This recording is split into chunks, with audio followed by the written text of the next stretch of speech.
विद्यार्थी मित्रांनो, आजच्या जेनेरिकच्या पिरियडला आपण पायाभूत संरचनेची वैशिष्ट्य पाहणार आहोत. मागील पिरियडला आपण पायाभूत संरचनेचा अर्थ व्याख्या पाहिलेली आहे.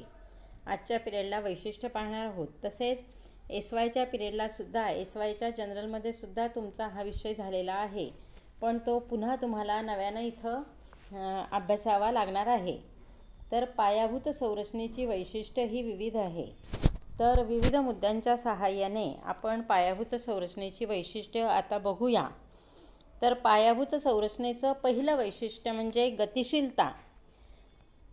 तर पायाभूत संरचना ही गतिशील संकल्पना आहे, कारण पायाभूत संरचनेवरच देशातील औद्योगिक क्षेत्राचा, कृषी क्षेत्राचा, त्याचप्रमाणे इतर सर्व क्षेत्रांचा विकास हा अवलंबून असतो. पायाभूत संरचनेच्या विकासासाठी खाजगी आणि सार्वजनिक स्तरावर निरंतर गुंतवणूक केली जाते.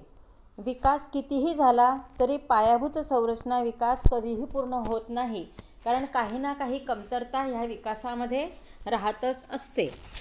दुसरा मुद्दा आहे बाह्यमितव्ययता. पायाभूत संरचना ही उद्योगाच्या दृष्टीने बाह्यमितव्ययता आहे. पायाभूत संरचना विकासातून कारखानदारी, वाहतूक, दळणवळण, बँकिंग क्षेत्र या क्षेत्रांचा विकास होतो. या सुविधा औद्योगिक क्षेत्रांना स्वस्त दरात, सवलतीच्या दरात किंवा कमी दरात अनुदान व मदत रूपात प्राप्त झाल्या तर उद्योग संस्थांच्या उत्पादन खर्चामध्ये बचत होत असते आणि यालाच बाह्यमितव्ययता किंवा बचती असं म्हणतात. तर अशा रीतीने पायाभूत संरचनेच्या विकासातून औद्योगिक क्षेत्राच्या खर्चात, उत्पादन खर्चामध्ये बचत ही होत असते. तिसरा मुद्दा उद्योगपूर्व विकास. पायाभूत संरचनेचा विकास उद्योग, कृषी विकासा अगोदर झाला पाहिजे. मोटार कार उत्पादन उद्योगाच्या स्थापने अगोदर रस्त्यांची निर्मिती झाली पाहिजे, कारण त्या गोष्टीसाठी जे आवश्यक आहे ते प्रथम निर्माण झालं पाहिजे. आता समजा कारचं उत्पादन भरपूर झालं, मोटारीचं उत्पादन झालं, पण रस्त्यांचीच व्यवस्था नसेल तर ह्या मोटार कारला कोण खरेदी करणार आहे? तर त्यासाठी रस्त्यांची निर्मिती होणं आधी महत्त्वाचं आहे. त्याचप्रमाणे पायाभूत संरचनेचा विकास होण्यापूर्वी कृषी विकास हा झाला पाहिजे. उद्योगधंदे हे स्थापन झाले पाहिजे. कारखानदारी स्थापन होण्याअगोदर वीज, कोळसा, खनिज तेल उत्पादनात वाढ झाली पाहिजे. जर यांच्या उत्पादनात वाढ झाली तरच उत्पादन हे होऊ शकणार आहे. चौथा मुद्दा आहे मोठी सार्वजनिक गुंतवणूक. रस्ते, रेल्वे, विमानतळ, बंदरे, वीज निर्मिती, धरणं, कालवे, तळे, माहिती प्रसारण या पायाभूत संरचनेच्या निर्मितीसाठी प्रचंड प्रमाणावर गुंतवणूक करावी लागत असते. एवढी क्षमता खाजगी क्षेत्रात नसते. खाजगी क्षेत्र एवढं भांडवल, एवढा पैसा उभारू शकत नाही. म्हणून सरकारने इथे गुंतवणूक करणं आवश्यक असतं आणि त्यातूनच सार्वजनिक वस्तू आणि सेवांची निर्मिती होते, की ज्याला आपण इंग्लिशमध्ये पब्लिक गुड्स असं म्हणतो. याचा उद्देश नफा कमवणे हा नसून समाज विकास असतो. कारण सरकार जेव्हा आपल्याला काही सोयीसुविधा पुरवत असते तर तेव्हा समाजाचं हित, समाजाचं कल्याण, समाजाच्या गरजा पूर्ण करणे हा उद्देश डोळ्यासमोर ठेवत असते. पाचवं वैशिष्ट्य आहे उद्योग क्षेत्राला प्रत्यक्ष उत्तेजन. पायाभूत संरचना उद्योग क्षेत्राला थेट प्रभावित व उत्तेजित करते. पायाभूत संरचनेच्या उपलब्धतेशिवाय औद्योगिक विकास होऊ शकत नाही.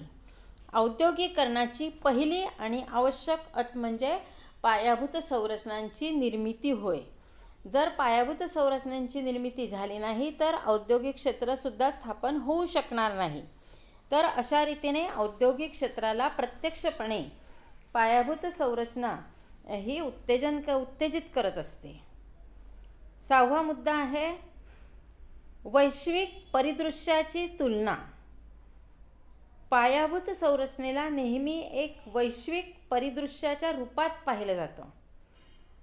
पूर्व इतिहासाच्या परिदृश्याच्या रूपात त्याच्याकडे पाहिलं जात नाही, तर वैश्विक परिदृश्याच्या रूपात पाहिलं जात असतं.